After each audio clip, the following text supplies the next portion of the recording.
When Amy Allwine was found shot to death inside her home in Cottage Grove, Minnesota, everyone in the small town was stunned, especially her next-door neighbors.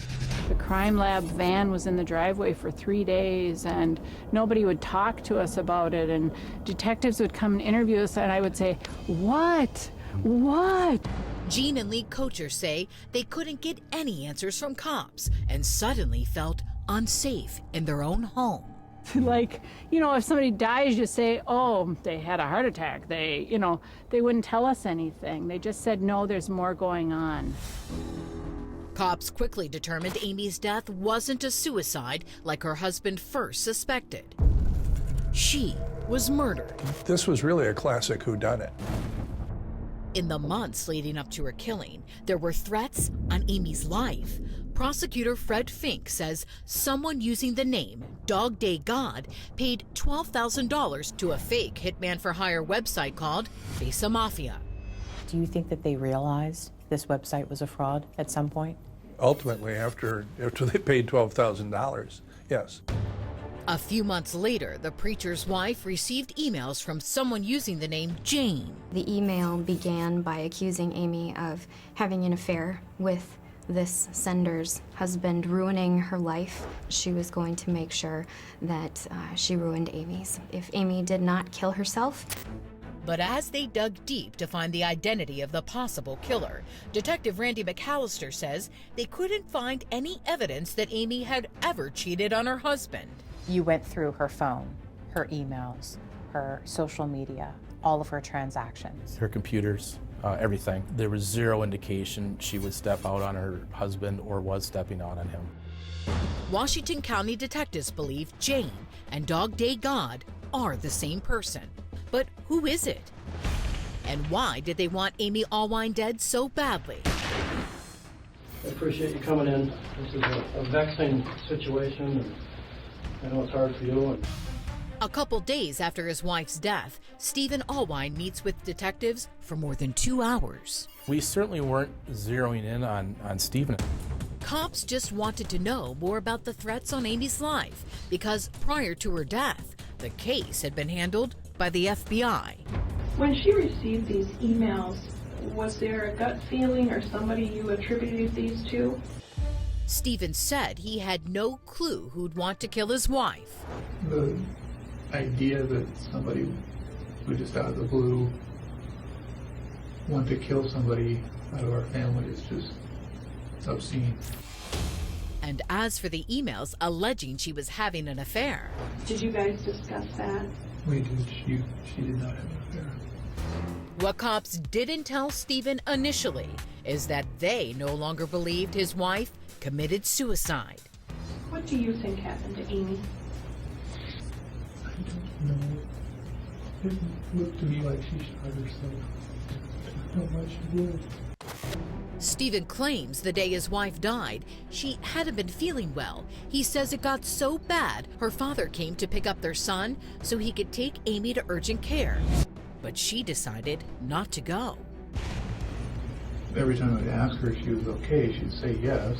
Shortly after 5 o'clock, he checked on her one last time before heading out to pick up their son. I poked my head in, she was kneeling next to the bed at that point, which is the position she's normally in when she's praying. So I figured she was busy. I said, I'm going to go pick up.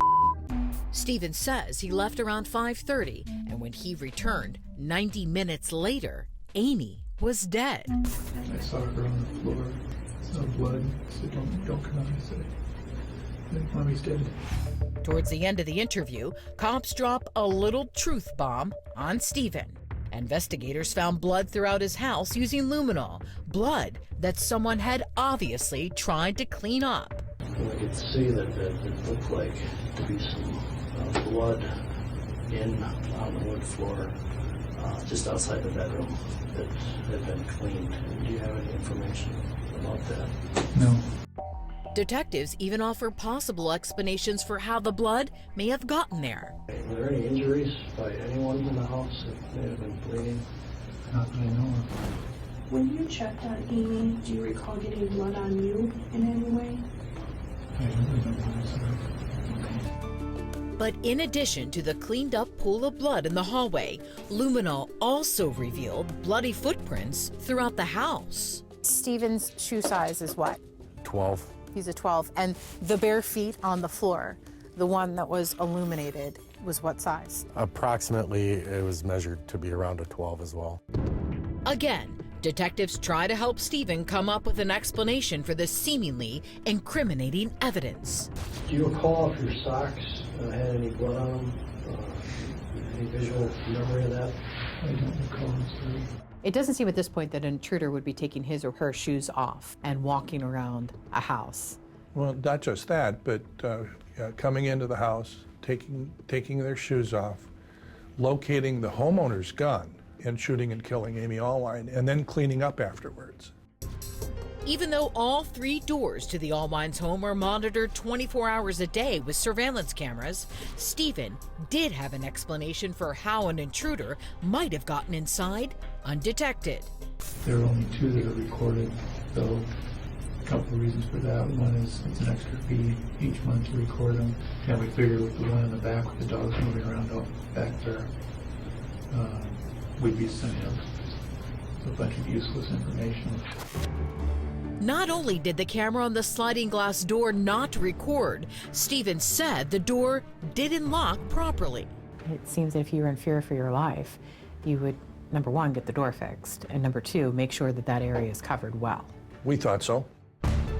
But aside from the entry points, cleaned up blood, and bloody footprints, the lack of blood elsewhere also raised suspicions. There wasn't any on the comforter on the bed, which to me says that the comforter was changed, that the one that was on the bed when she was killed there was not the one that we were looking at once we got there. Do you think it's possible the killer burned a lot of the evidence? That's our theory, yes.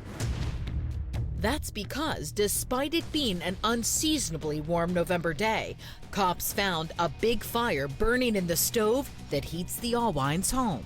It's such a hot temperature, it would get rid of anything. Before wrapping up, cops had one very important question for Stephen. You haven't had an intimate relationship with anyone, have you? During the marriage?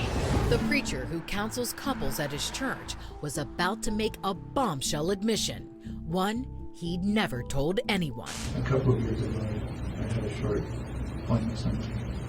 And was Amy aware of that? No, she wasn't. Okay. Nobody was. The preacher confesses to having an affair with a woman he met online named Michelle. Did you share that with the FBI when they were doing these threat evaluations? No.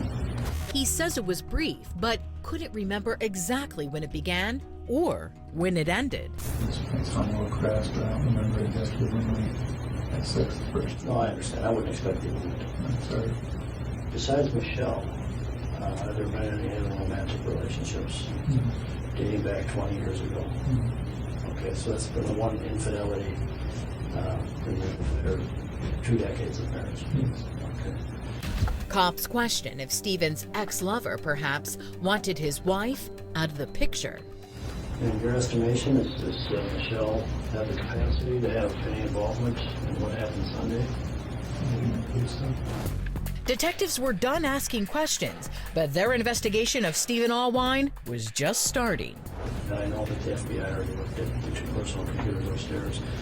Today, you don't have any objection to us looking into that? No. Okay. That's what you're looking for. Up next, what detectives were about to find on the preacher's hard drive blows the case wide open. He was going on to dating sites that were a little bit more out there than Match.com. And cops learn a bullet to the head was actually the second attempt to kill Amy Allwine that day. She had huge levels of scopolamine in her system. Stephen Allwine went on a website called Ashley Madison, and he began communicating with women. This continued throughout the time that Amy Allwine was in fact killed.